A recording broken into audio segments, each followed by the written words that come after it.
2029లో జగన్మోహన్ రెడ్డి అధికారంలోకి వస్తే ఇప్పుడు టీడీపీ నాయకుల పరిస్థితి ఎలా ఉంటుందో అసలు ఊహించుకోవడానికి కూడా ఊహలకి అందట్లేదు.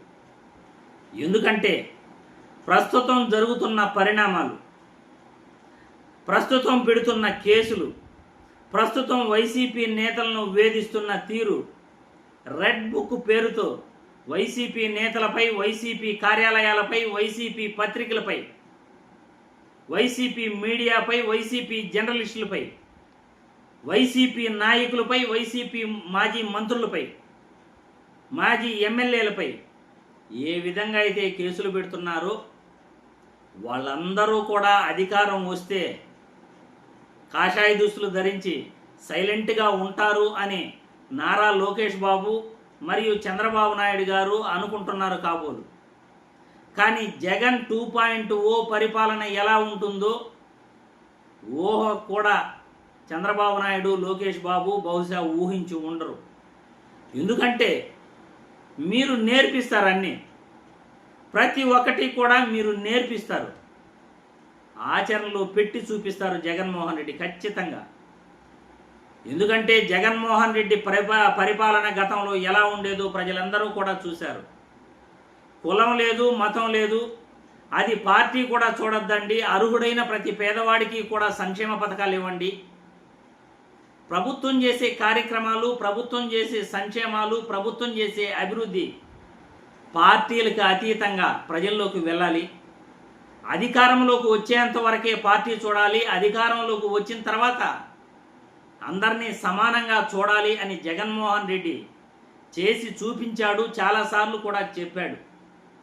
కానీ చంద్రబాబు అధికారంలోకి వచ్చిన తర్వాత వైసీపీ నాయకులకు ఏం చెయ్యకండి అని చెప్పటం మనం విన్నాం. నేను కూడా వీడియో పెట్టాను. వైసీపీ నేతలకు ఏ పని చేయకూడదు, వైసీపీ కార్యకర్తలకు ఏ పని చేయకూడదు అని బాహాటంగానే చంద్రబాబు దగ్గర నుండి కార్యకర్త వరకు చెబుతున్నారు. ఓకే, 1.5 year అయిపోయింది, 1.5 సంవత్సరం పూర్తి అయిపోయింది, మరో 3.5 సంవత్సరం, 3.5 సంవత్సరంలో 1.5 సంవత్సరం ముందే ఎన్నికల హడావిడి స్టార్ట్ అయిపోతుంది. ఇక కళ్ళు మూసుకుంటే ఒక 2 సంవత్సరాలు వైసీపీ నాయకులు భరించలేరా? ఇన్ని రోజులు భరించగలేంది కళ్ళు మూసుకుంటే 2 సంవత్సరాలు భరించలేరా? ఎందుకంటే 2029లో జగన్మోహన్ రెడ్డి అధికారంలోకి వస్తే అని నేను ఎందుకు అంటున్నానంటే, ఈరోజు ఉద్యోగస్తులు గత 16 నెలలుగా ఒక్క డిఏ లేదు, ఒక ఇంక్రిమెంట్ లేదు, ఒక పిఆర్సీ లేదు, వాళ్ళకి ఒక్క లబ్ధి కూడా చేకూరట్లేదు. ఉద్యోగస్తులు పూర్తిగా చంద్రబాబు నాయుడికి వ్యతిరేకమైపోయారు. చంద్రబాబు నాయుడిని నమ్మే పరిస్థితి ఉద్యోగస్తులలో ఈరోజు లేదు, ఏ డిపార్ట్మెంట్ ఎత్తుకున్నా. ఇక విద్యార్థులు ఫీజు రీయింబర్స్మెంట్లు పడక ప్రభుత్వ మెడికల్ కాలేజీలను కూడా ప్రైవేట్ పరం చేసేస్తూ ఈరోజు విద్యార్థులకు ఎంత అవస్థలు పడుతున్నారో వాళ్ళ తల్లిదండ్రులు అందరికీ కూడా బాగా తెలుసు. కాబట్టి విద్యార్థుల తల్లిదండ్రులు కూడా చంద్రబాబు నాయుడిని నమ్మరు.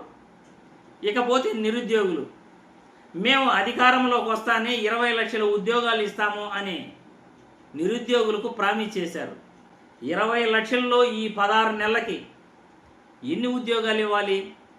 20 లక్షలు అన్నప్పుడు మినిమం సంవత్సరం లోపు 4 నుండి 5 లక్షల ఉద్యోగాలు ఖచ్చితంగా ఇచ్చి తీరాలి వీళ్ళు ఇచ్చిన హామీ ప్రకారం. కానీ ఎన్ని ఉద్యోగాలు ఇచ్చారు? మెగా డిఎస్సి పైన అది కూడా ఎన్నో అవకతవకలతో 16,000 ఉద్యోగాలు ఇవ్వటం జరిగింది. జగన్మోహన్ రెడ్డి వచ్చిన 2 నెలల్లోనే వైసీపీ ప్రభుత్వంలో 1,36,000 ఉద్యోగాలు సచివాలయాలలో, 2,60,000 వాలంటీర్లుగా ఆయన ఇవ్వటం జరిగింది. ఆర్టీసీ కార్మికులను 53,000 మందిని ప్రభుత్వంలో విలీనం చేయటం జరిగింది. వైద్య రంగంలో 53,000 ఉద్యోగాలు ఇవ్వటం జరిగింది. ప్రైవేటు ఉద్యోగాలు 2019 నుండి 2023 వరకు పిఎఫ్ రిజిస్ట్రేషన్ చేసుకున్న వాళ్ళు 16 లక్షల మంది ఉన్నారు. ఇవన్నీ కావాలంటే సమాచార శాఖ చట్టం కింద మీరు వివరాలు, నిజాలు తెలుసుకోవచ్చు. నేను మాట్లాడింది అబద్ధమా కరెక్ట్ అని. ఇన్ని మంచి చేసిన జగన్మోహన్ రెడ్డిని వదిలేసి చంద్రబాబు ఏమీ చేయకపోయినా మీకు ఓట్లు వేస్తారా అనే నమ్మకం ఉందా? ఒకవేళ 2024లో మేనేజ్ చేసినట్లు మనం బీజేపీతో కలిసి మేనేజ్ చేస్తాము అనుకుంటే కూడా అది జరిగే పని కాదు. జగన్మోహన్ రెడ్డి ఈసారి ఖచ్చితంగా ఏమారడు. జగన్మోహన్ రెడ్డే చంద్రబాబు ఇద్దరిని నిలబెట్టి మోడీ గారికి అమిత్ షా గారికి వీళ్ళిద్దరిలో ఎవరిని సెలెక్ట్ చేసుకోవాలంటే ఖచ్చితంగా మోడీ గారు అమిత్ షా గారు జగన్మోహన్ రెడ్డిని సెలెక్ట్ చేసుకుంటాడు. మీరు ఏమారుస్తాము అనే ఆశలు కూడా మీరు ఖచ్చితంగా వదులుకోవాలి. ఎందుకంటే ఇప్పటికీ ఎప్పటికీ మోడీ గారు మిమ్మల్ని నమ్మడు, అమిత్ షా గారు మిమ్మల్ని నమ్మరు, అది కన్ఫర్మ్. జగన్మోహన్ రెడ్డి ఈసారి ఏమారడు.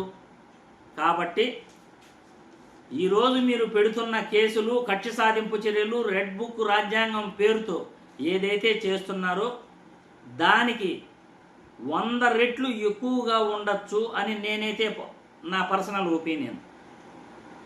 కాబట్టి దాన్ని దృష్టిలో పెట్టుకుని ఈ రెడ్ బుక్ రాజ్యాంగాన్ని పక్కన పెట్టి ప్రజలపైన దృష్టి పెట్టాలి అని చంద్రబాబు నాయుడికి, లోకేష్ బాబుకి ఈ వీడియో ద్వారా సూచనలు ఇస్తున్నాను, సలహాలు ఇస్తున్నాను.